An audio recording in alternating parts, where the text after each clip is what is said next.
walk me through the other thing that you worked on then. Walk me through the DCF. You said something that kind of caught my attention. You said to build a discounted cash flow model for a company that hasn't sold any products yet. Is that what you said? Yes. Okay, so they're pre-revenue. Is that right? Yes, they are pre-revenue. Okay. So how do you build a DCF for a company that's pre-revenue? So to build a DCF that for the company that is pre-revenue, I project like the revenue of this company out to 10 years from revenue down to on the way down to free cash flow and apply a very high discount rate to account for the fact that like they are very risky and they haven't had like a real business model yet to derive their current values.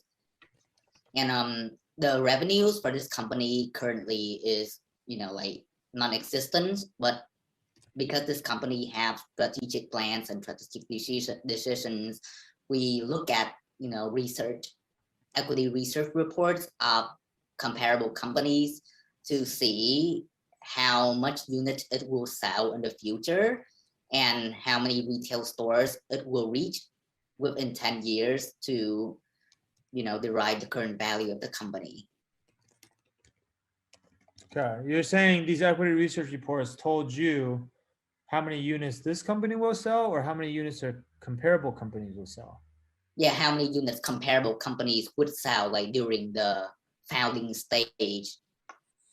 And so how do you go from what the comparable companies are going to sell? How do you go from that number to what this company is going to sell? Because they're not the actual company being covered by the research, right? Yeah. So to do that, like we have to rely on a lot of assumptions. Like first of all, like what we do is just simply estimate the units that it will sell, and then like we speak with management like to ask them like, okay, like how many units are you guys trying to manufacture this year, and what kind of retail stores are you guys trying to distribute your products to? And we also look at the size of the market, like to kind of like estimate the revenue growth rate for this company. Okay. Yeah. Okay.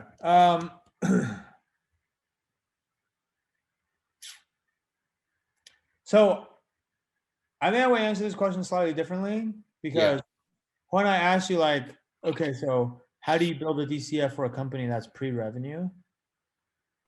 What I'm really getting at is like the interesting part of this question is like, it's hard to project out 5 to 10 years for a company that historically has had no revenue. Like, what are you projecting off of? Does that make sense? Like, that's the crux of this question. So even though that's not how I asked it,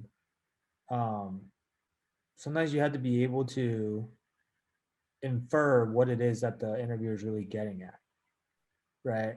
And if you're not sure, then don't just assume, but like clarify and be like, so just so I'm clear, are you asking me like, how are we able to project out that far for a DCF given they've never had any revenue in the past? Is that what you're asking? Or are you just asking me like, how did I actually do the DCF from like a, financial modeling standpoint, which was not what I was actually getting at.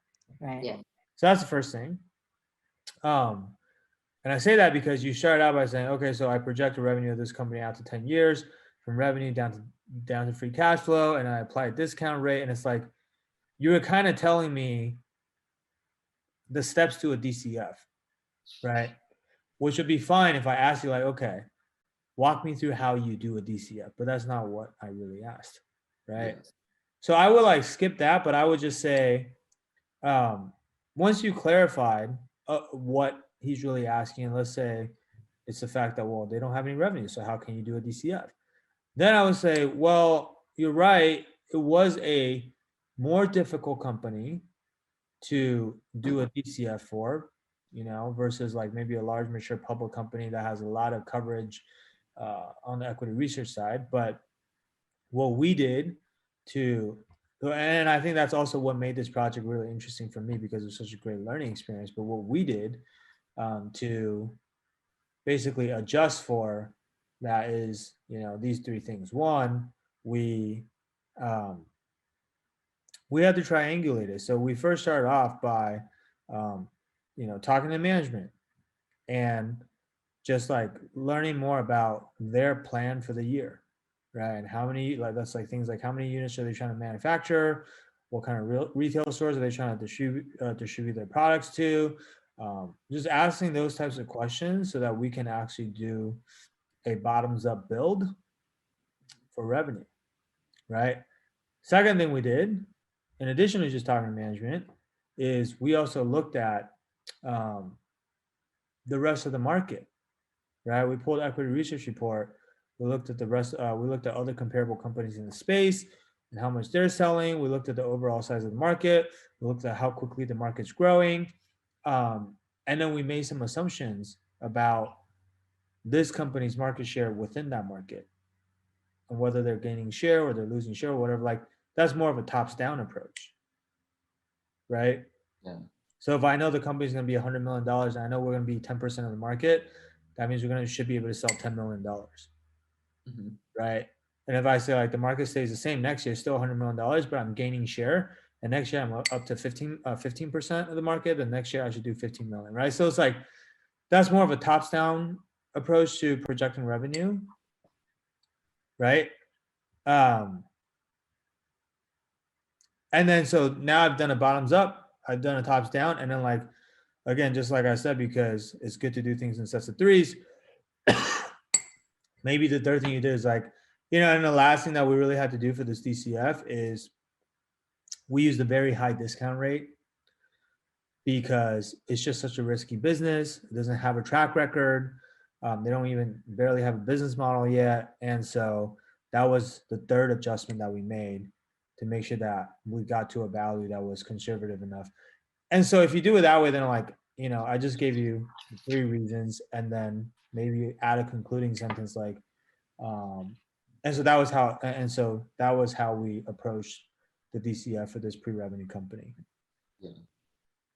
Gotcha. Because again, I noticed like when you finish answering my question, like it kind of felt like there was like this abrupt ending, Yeah. which you do a lot. Does that make sense? Yes, gotcha.